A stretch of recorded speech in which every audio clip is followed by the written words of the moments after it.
Halo semua, di video kali ini saya akan membahas tentang Trump jadi presiden kembali. Apakah inflasi di Amerika bakal tinggi?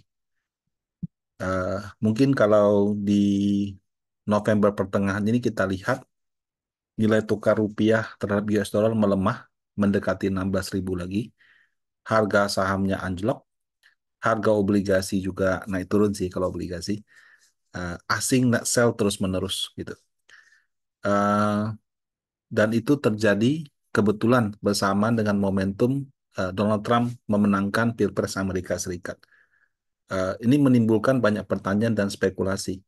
Apakah kalau Donald Trump ini jadi presiden, era penurunan suku bunga akan berakhir karena inflasi tinggi? Kan waktu asingnya buy itu didasarkan kepada suku bunga sudah mau turun. Kemudian diturunkan benar di bulan September, turun lagi di bulan November. Nah, pasca Donald Trump menang ini, jangan-jangan penurunan suku bunga nggak jadi, makanya semua pada berbalik arah gitu. Apakah seperti itu? Nah, sebagaimana diketahui, net buy asing itu eh, sangat deras di Juni yang lalu. Waktu itu terjadi kenapa? Karena playbook atau story ya, itu adalah asing mengalihkan dananya dari negara maju ke negara berkembang, emerging market, sebagai antisipasi penurunan suku bunga Amerika Serikat. Kenapa? Karena kalau bunga Amerika turun, berarti ekonominya sedang bermasalah, sedang lesu. Sehingga diperlukan penurunan suku bunga supaya penurunan ekonominya itu tidak terlalu parah gitu. Namanya uang kan, dia harus cari negara yang grow gitu loh. Nah, saat ini kalau apa Amerikanya slow down, kemudian China-nya juga lagi lesu, perang dagang bertahun-tahun, dia pindahkan basis produksi segala macam. Eropa juga karena memaksakan energi bersih, inflasi tinggi juga bikin daya beli melemah. Maka negara berkembang jadi tujuan, ya, yang dapat cipratannya yang mungkin kayak Vietnam, Indonesia, Malaysia dan sebagainya. Nah, kita salah satu yang diuntungkan. Penurunan suku bunga sebesar 50 basis pada September lalu menguatkan story tersebut. Jadi buy asing itu semakin deras. Tapi sejak eh, Oktober awal, ya ini kita lihat ya aliran dana asing ya. Jadi ini yang biru ini IHSG, tiga titik ini Pilpres Indonesia yang dimenangkan Pak Prabowo. Yang titik kedua Prabowo Gibran dilantik. Titik yang ketiga ini Donald Trump jadi presiden. Pilpresnya Amerika lebih tepatnya. Nah, yang orange ini dana asing. Dana asing buy, dana asing sell, dana asing buy lagi. Nah, di sini titik ini itu sekitar September dana asing sell. Ya. Sell-nya itu bukan karena Prabowo Gibran dilantik, bahkan sebulan sebelumnya. Dan juga bukan karena Donald Trump menang. Dia sudah dari sini dia sudah mulai sell, tapi karena dia habis dia menang turun lagi gitu. Nah, jadi kalau dibilang karena Donald Trump menang, asing sell, nggak juga Bapak Ibu. Asing itu sudah sell sebelum Donald Trump menang, sebelum Prabowo Gibran dilantik gitu. Nah, pemicu pertama waktu dia turun ini itu adalah angka tingkat pengangguran tidak sesuai dengan ekspektasi. Ya. Jadi untuk bisa suku bunga turun, tingkat pengangguran tuh mesti mendekati 5%.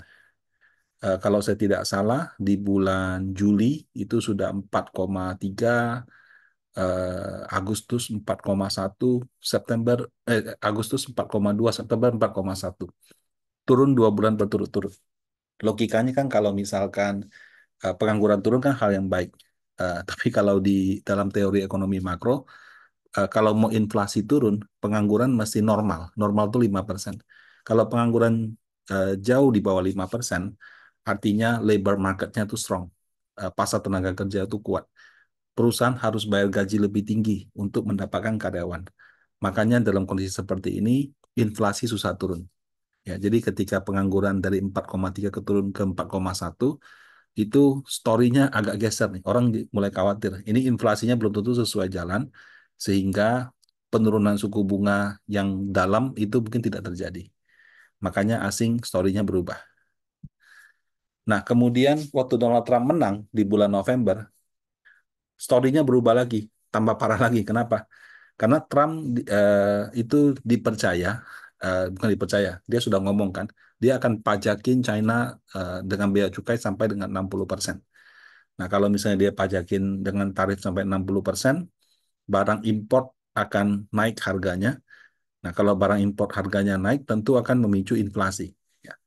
Yang kedua, dia akan melakukan deportasi massal imigran ilegal yang ternyata selama ini sebagian dimanfaatkan untuk tenaga kerja murah di Amerika Serikat. Sehingga kalau misalnya dia deportasi, itu akan apa namanya menaikkan biaya produksi untuk dalam negeri. Kenapa? Karena yang tadinya dia pakai imigran ilegal, sekarang harus pakai karyawan lokal yang mungkin standarnya lebih tinggi gitu. Kemudian Donald Trump itu juga diyakini ya akan ikut campur urusan bank sentral yaitu the Fed sehingga kebijakan moneternya mungkin tidak akan terlalu independen gitu. Nah, kombinasi dari ketiga hal di atas membuat sebagian ekonom sama pelaku pasar meyakini bahwa pasca Trump menjabat, inflasi bakal lebih tinggi sehingga penurunan suku bunga tertunda. Itu argumen yang berkembang. Ya, makanya kok kayak story bunga turun itu nggak begitu kuat meskipun The Fed bilang mau turunkan di Desember gitu. Tapi orang maunya 50. Nah, jadi selalu ada keraguan. Nah, kalaupun Desember ini turun, orang mulai ragu lagi. Tahun depan mungkin nggak 1%, paling cuma 0,5% gitu. Ya, jadi ada keraguan dari sebagian ekonom sama pelaku pasar.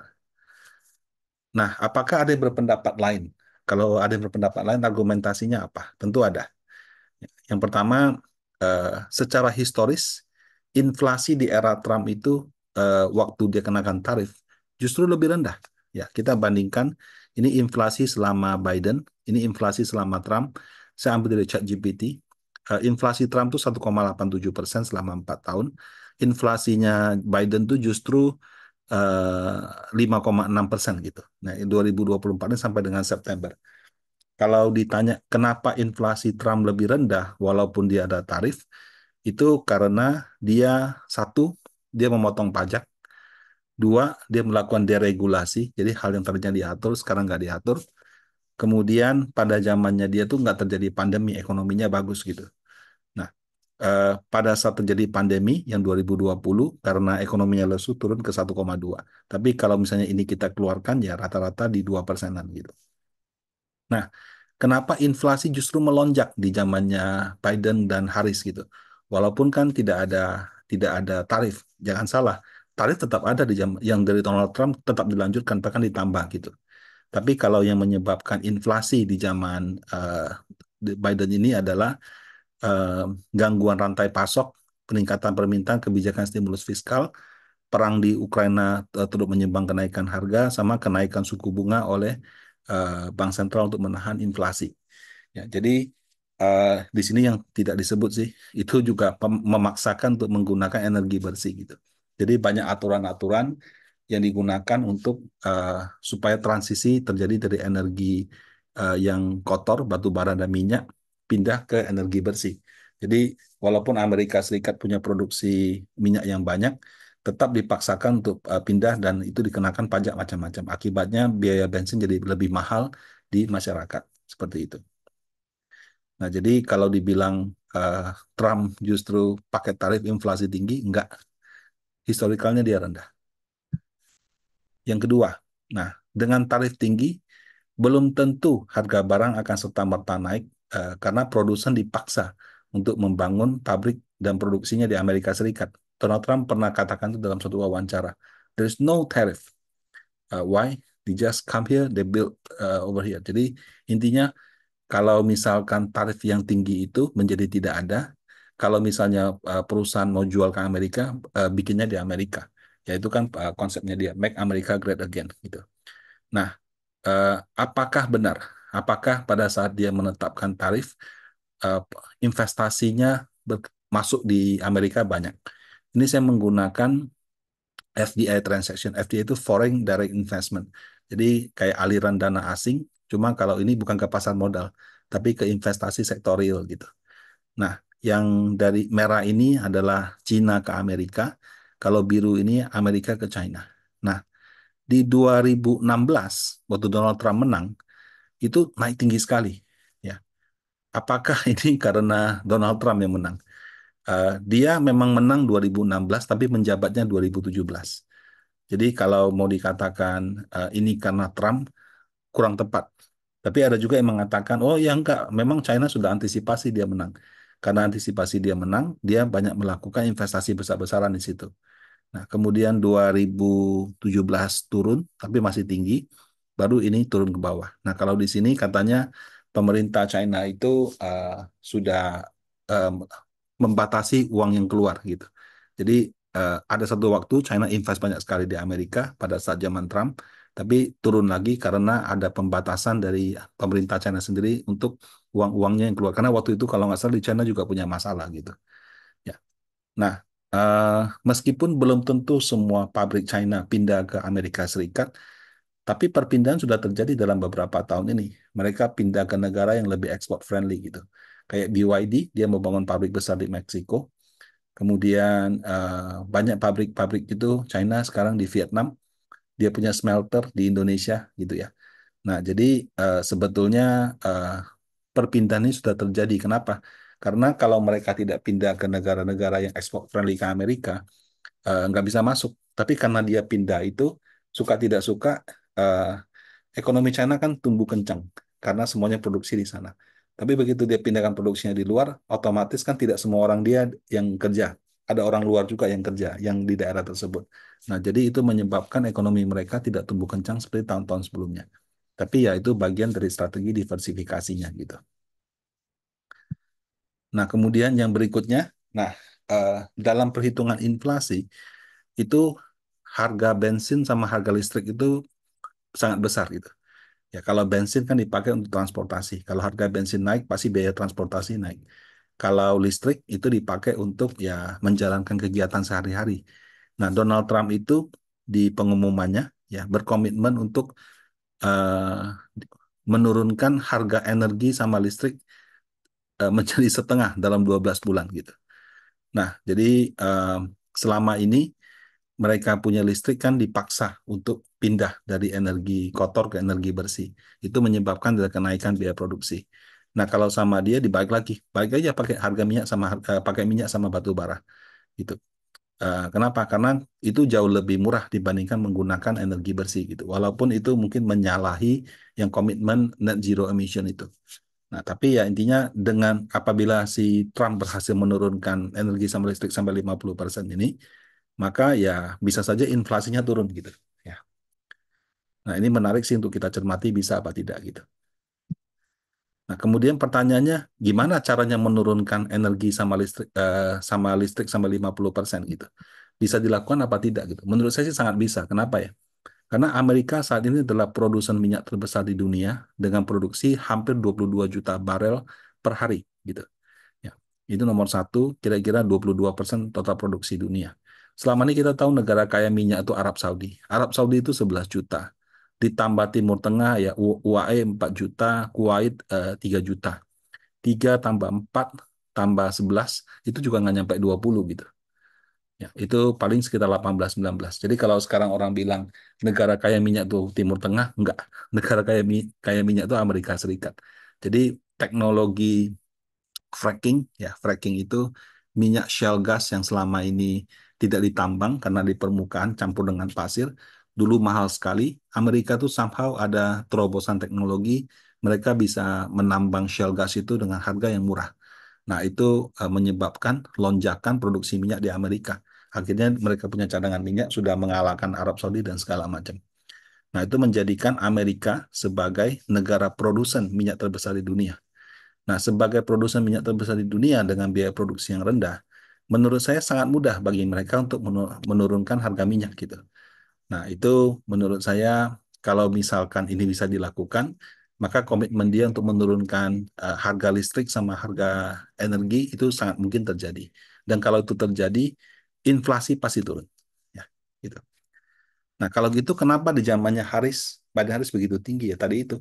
Karena si Biden dari dulu itu kan pro energi hijau gitu ya.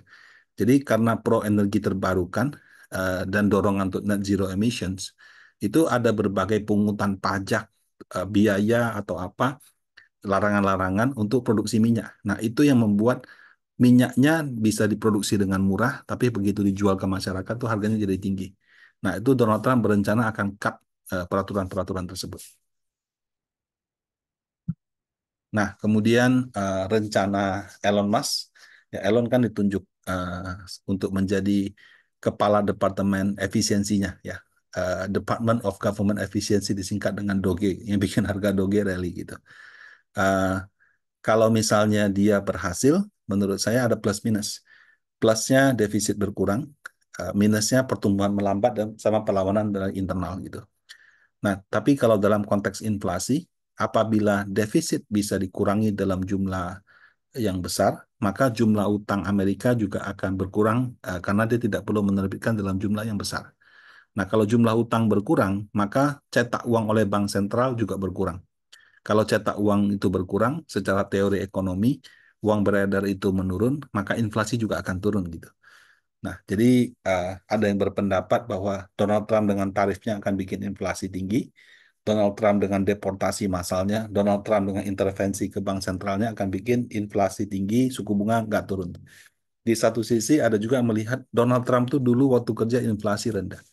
Donald Trump itu dulu apa namanya, dia bisa memaksa perusahaan-perusahaan untuk bangun pabrik di sana instead of di tempat lain sehingga belum tentu tarif itu langsung jadi kenaikan harga. Perusahaan-perusahaan juga pasti muter kan kalau dia produksi, dia kalau beli impor harganya mahal dia akan cari alternatif gitu. Nah, kemudian eh, kalau Donald Trump benar bisa turunkan harga energi dan listrik dalam 12 bulan sampai dengan 50%, kemudian si andalannya si Elon Musk sama Vivek bisa melakukan efisiensi, maka yang terjadi adalah inflasi turun, suku bunga bisa turun sesuai rencana atau bahkan turun lebih cepat lagi. Nah, dari dua pendapat di atas, terus terang kalau yang kita baca di media massa, yang didengungkan tuh yang merasa Trump bakal bikin inflasi lebih tinggi. Kalau menurut saya, to be honest ya, itu agak berlebihan. Jadi karena berlebihan, orang mau cari aman, dia sell dulu. Kalau menurut pendapat saya sih, eh, sepanjang si Elon Musk bisa, mungkin Elon Musk nggak sih, sepanjang si Donald Trump bisa turunkan harga listrik sama harga energi sampai dengan 50% di sana, saya sangat yakin bahwa inflasi Amerika akan turun, penurunan suku bunga malah lebih cepat daripada rencana awal. Tapi memang Donald Trump itu caranya tidak biasa, ya. Dan kadang-kadang tidak sesuai dengan pakem-pakem yang umum, sehingga orangnya susah ditebak. Tapi saya percaya dia itu bisnismen yang sangat ulung. Jadi dia tahu apa yang harusnya dia lakukan. Nah, salah satunya adalah menurunkan inflasi dan suku bunga. Nah, bagaimana menurut Bapak Ibu? Apakah Anda percaya Trump bakal bikin inflasi jadi tinggi atau Trump bisa mengendalikan inflasi sehingga suku bunga turun lebih cepat? Sampaikan di kolom komentar ya. Demikian, terima kasih.